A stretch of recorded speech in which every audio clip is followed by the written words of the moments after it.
गोरी, ये देखो, आज से यही तुम्हारी माँ है।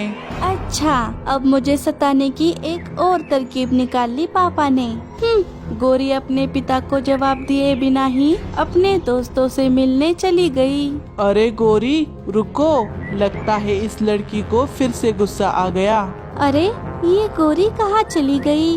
वो ऐसी ही है, उसका गुस्सा हमेशा 7वें आसमान पर रहता है। कोई बात नहीं, मैं अपने प्यार से उसे बदलने की कोशिश करूँगी। ठीक है। सुबह हो गई। कोमल, चलो मैं चलता हूँ, मुझे देरी हो रही है। सुनिए, गोरी को खाने में क्या पसंद है? आज मैं सारा खाना उसी के पसंद का बनाती हूँ। उसे कटहल की सब्जी बहुत पसंद है, तुम वही बना दो।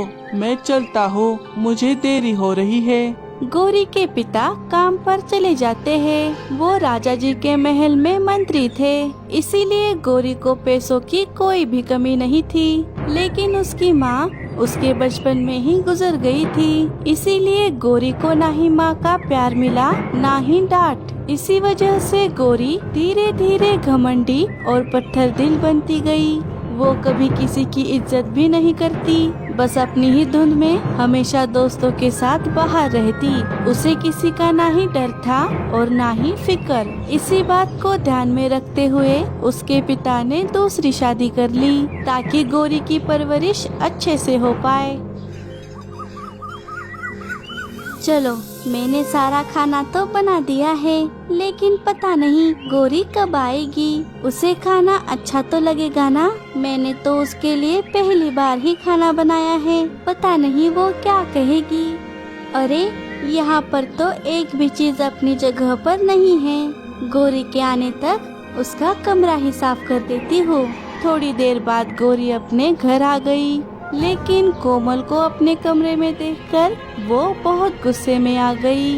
अरे, तुम्हारी हिम्मत कैसे हुई मेरे कमरे में आने की और मेरा सामान इधर उधर करने की? हटो हटो यहाँ से। अरे गोरी, मैं तो बस तुम्हारा कमरा साफ कर रही थी। किसने कहा था मुझ पर इतना बड़ा एहसान करने के लिए? किसने कहा था तुमसे आइंदा मेरे कमरे में आने की और मेरी चीजों को हाथ लगाने की कोशिश की तो तुम्हें घर से बाहर निकाल दूंगी। मैं सब जानती हूँ, तुम मेरे पापा की प्रॉपर्टी पर ऐश करने के लिए यहाँ पर आई हो क्या? नहीं नहीं गोरी, ऐसी बात नहीं है, तुम मुझे गलत समझ रही हो। लेकिन तुम मुझे समझ लो, मैं तुम्हारे जैसी गवार नहीं हूँ। मुझे ज्यादा मस्का लगाने की या मेरी माँ बनने की कोशिश की तो देख लेना। गोरी अपने बिस्तर पर जाकर सो गई। अरे गोरी, खाना तो खा लो। लेकिन गोरी कहाँ सुनने वाली थी, वो आराम से सो गई। कोमल उसके पास जाती है और उसे कंबल ओढ़ाकर वहाँ से चली जाती है। थोड़ी देर बाद गोरी के पिता घर आ गए। अरे, आप आ गए? हाथ धो लीजिए, मैं आपको खाना परोस देती हूँ। क्या गोरी ने खाना खा लिया? नहीं, वो सो गई है। शायद उसने बाहर से ही खाना खा लिया था। बहुत थक गई थी, इसीलिए आते ही सो गई। क्या? ये क्या बात हुई? तुमने उसके लिए उसकी पसंद का खाना बनाया और वो बिना खाए ही सो गई। उसका ये बर्ताव दिन ब दिन बढ़ता ही जा रहा है। कोई बात नहीं, जाने दीजिए, अभी वो ना समझ है। इन सब बातों की उसे समझ नहीं। आप खाना खा लीजिए। कोमल ने मंगू को कुछ नहीं बताया और खाना खाकर दोनों सो गए। अगली सुबह गोरी बहुत देर से उठी और तैयार होकर बाहर जाने लगी। अरे गोरी, कहाँ जा रही हो? इधर आओ, पहले नाश्ता कर लो।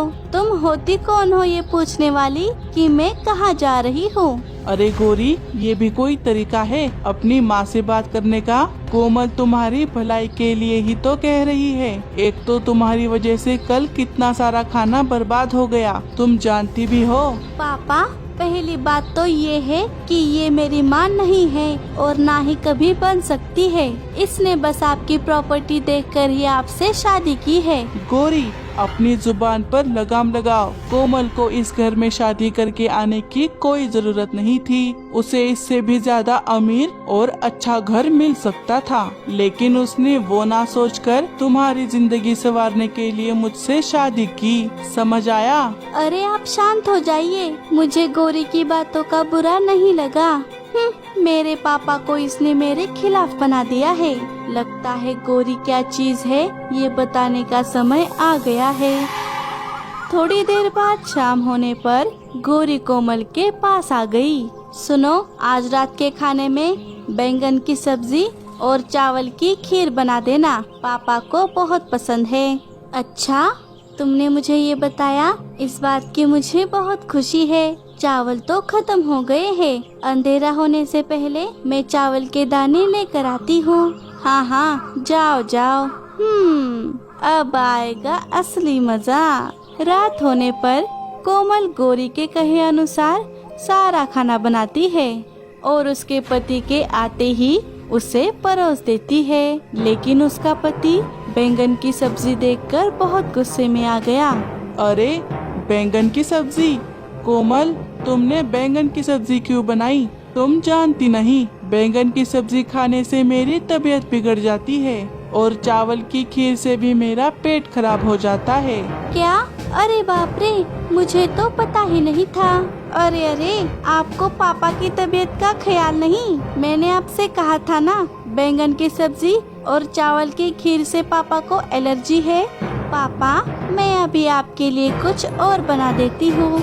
नहीं बेटा, अभी रहने दो, मुझे नींद आ रही है, मैं सोने जा रहा हूँ। कोमल, आइंदा से ध्यान रहे, इस घर में बैंगन की सब्जी नहीं बननी चाहिए। मंगू कोमल को ही डांट लगाकर वहाँ से चला जाता है। ऐसे ही दिन बीत रहे थे। एक दिन कोमल ने घर का सारा काम जल्दी खत्म कर लिया क्योंकि उसे अपने मायके जाना था। लेकिन उसी वक्त गौरी अपने दोस्तों को लेकर घर आ गई। अरे गौरी, तुमने तो अपनी नई माँ से हमें मिलवाया ही नहीं। क्या कहा? माँ? अरे वो तो मेरी नौकरानी बनने के भी लायक नहीं है। अच्छा, तो जरा अपनी नौकर माँ से हमारी भी सेवा करवा लो गौरी। ठीक है, अब देख मैं क्या करती हूँ। कोमल, अरे ओ कोमल, जरा यहाँ आओ। क्या हुआ गौरी, तुमने मुझे बुलाया? अरे ये तो हमारी ही उम्र की है, मुझे तो लगा था कि कोई बुढ़िया होगी। हाँ, मैंने ही बुलाया था, मेरे दोस्त आए हैं। हम सबके लिए पहले चाय, फिर नाश्ते में समोसे और बाद में पिज्जा बना दो। पिज्जा बनाना तो आता है ना तुम्हें, या फिर वो भी नहीं आता? ठीक है, मैं बना देती हूँ, जरा ठीक से बनाना, वरना कहीं पिज्जा को आलू का पराठा समझ के उसमें धनिया मत मिला देना। अब जाओ, मेरा मुंह क्या देख रही हो? कोमल चुपचाप चाय बनाने चली गई। देखा मेरी नौकरानी कैसे मेरे इशारों पर नाचती है। अरे गौरी, ऐसे उस बेचारी पर इतना जुल्म करना ठीक नहीं, मुझे तो ये सब अच्छा नहीं लग रहा। चुप कर लल्लू, तुझे क्या करना है? तो क्या उसका भाई है जो उसकी इतनी तरफदारी कर रहा है? और नहीं तो क्या, तुझे क्या करना है? चुपचाप ड्रामा देख। कोमल सबके लिए चाय बनाकर लाती है, लेकिन गौरी जानबूझकर चाय नीचे गिरा देती है और कोमल को साफ कराने के लिए कहती है। कोमल को इस बात का बहुत बुरा लगता है, लेकिन वो अपने मुंह से एक शब्द तक नहीं निकालती। गौरी के दोस्त मौज मस्ती करके गौरी को भी अपने साथ ले जाते हैं। हे ऊपर वाले, मैं ऐसा क्या करूं जिससे गौरी मुझे अपनी माँ मान ले, जिससे उसे मेरा प्यार समझ आए। मुझे तो लगा था मैं अपने प्यार और माँ की ममता से उसका दिल जीत लूंगी, लेकिन अब तो सब कुछ उल्टा ही हो रहा है। गौरी तो मुझसे और नफरत करने लगी है। कोमल को गौरी की बहुत चिंता सता रही थी, लेकिन गौरी को उसकी कोई फिक्र नहीं थी। एक दिन रोज की तरह गौरी अपने दोस्तों के साथ बाहर जा रही थी। सुनो गौरी, बाहर मौसम बहुत खराब है, जल्दी घर आ जाना। ओफो, जब देखो तब मेरे पीछे काव काव करती रहती है। गोरी वहाँ से चली गई। चलो गोरी, आज जरा दूसरे इलाके में चलते हैं। मैंने सुना है वहाँ पर बहुत ही खट्टी बेरियां मिलती है। ठीक है, चलो, मजा आएगा। दोनों उड़ते उड़ते थोड़ी दूर आ जाती है। ये देख गोरी, यहाँ पर कितनी सारी बेरियां हैं। चल इन्हें तोड़ लेते हैं। दोनों बेरियां खाने लगी। बेरियां खाने के चक्कर में उन्हें वक्त का पता ही नहीं चला। सुन लखा, मेरे पेट में चूहे कूद कूद कर हल्ला मचा रहे हैं। तो उनको ही खा लीजिए ना भाई। अरे खाने के साथ मजाक नहीं, आज मुझे एक अच्छा सा शिकार तुझे लाकर देना ही होगा, वरना पेट के चूहे नहीं तुझे ही खा जाऊंगा। नहीं नहीं, हमारे इलाके में तो कोई शिकार नहीं है। अब लगता है राजा के ही इलाके में जाना होगा। मैं आपके लिए बहुत अच्छा शिकार ले आऊंगा। लखा बोले। लखा चील शिकार खोजने चला गया। इधर कोमल गोरी की चिंता किए जा रही थी। अरे ये गोरी कहाँ रह गई? मुझे तो उसकी बहुत चिंता हो रही है। मुझे जाकर देखना ही होगा। कोमल गोरी को ढूंढने चली गई। गोरी, तेरी माँ तो बड़ी ही चालबाज लग रही थी। अरे तेरी प्रॉपर्टी ही खाने आई है वो। हाँ सुंदरी, मेरे तो नाक में दम कर कर रखा है उसने। जब देखो तब गोरी कहाँ जा रही हो? गोरी क्या कर रही हो? गोरी खाना खा लो। हमेशा मुझ पर नजर रखती रहती है। उसका मैं क्या करूं मुझे समझ नहीं आ रहा। उसका कुछ ना कुछ तो करना ही पड़ेगा। दोनों बातें कर ही रही थी, तभी लखा चील उन दोनों को देख लेता है और उन पर हमला करने के लिए उनके पास आने लगता है। चील को आते हुए सुंदरी देख लेती है। अरे बाप रे, चील भागो।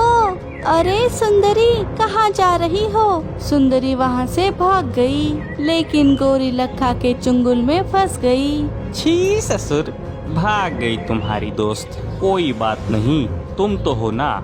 जब मैं तुझे ले जाऊंगा तो मेरे बॉस तो बहुत ज्यादा खुश हो जाएंगे। नहीं नहीं, मुझे छोड़ दो। हे ऊपर वाले, अब मैं क्या करूं? छोड़ दो मुझे मत मारो। लखा गोरी को मारने ही वाला था, लेकिन तभी कोमल वहाँ पर आ गई। रुको, मेरी बेटी को छोड़ दो। तुम चाहो तो उसके बदले मुझे खा लो। ये क्या? तू कौन है जो इस कवि के बदले अपनी जान दे रही है? मैं इसकी माँ हूँ। छोड़ दो मेरी बेटी को। कोमल के शब्द सुनकर गोरी के होश उड़ गए और वो बहुत भावुक हो गई। अच्छा, by one get one free. अब उसे भी नहीं छोड़ूंगा और तुझे भी खा जाऊंगा। आज मैं तुम दोनों को भी मार दूंगा। लखा उन दोनों का शिकार करने ही वाला था, तभी गोरी के पिता वहाँ आकर लखा को पीछे खदेड़ देते हैं। रुक जाओ चील, तुम छोटे पंछियों के इलाके में क्या कर रहे हो? क्या तुम्हें पता नहीं ये राजा चील का इलाका है? तुम यहाँ पर शिकार नहीं कर सकते। तू कौन है मुझे पूछने वाला? मैं हमारे चील राजा का मंत्री हूँ। अगर मैंने उन्हें तुम्हारे यहाँ होने की खबर दे दी तो वो तुम्हें कैद कर लेंगे, वो भी पूरी जिंदगी भर के लिए। लखा ये सुनकर बहुत डर गया। क्या? आज तो बच गए, लेकिन तुम लोगों को एक ना एक दिन शिकार जरूर बनाऊंगा। लखा वहाँ से भाग जाता है। अब गोरी का सिर शर्मिंदगी से झुक चुका था। उसे अपनी सारी गलतियाँ समझ आ गई थी। माँ, तुमने मुझे क्यों बचाया? मैं तुम्हारी बेटी बनने के लायक नहीं हूँ। मैंने हमेशा तुम्हें पराया समझा और हमेशा तुम्हें ताने मारे।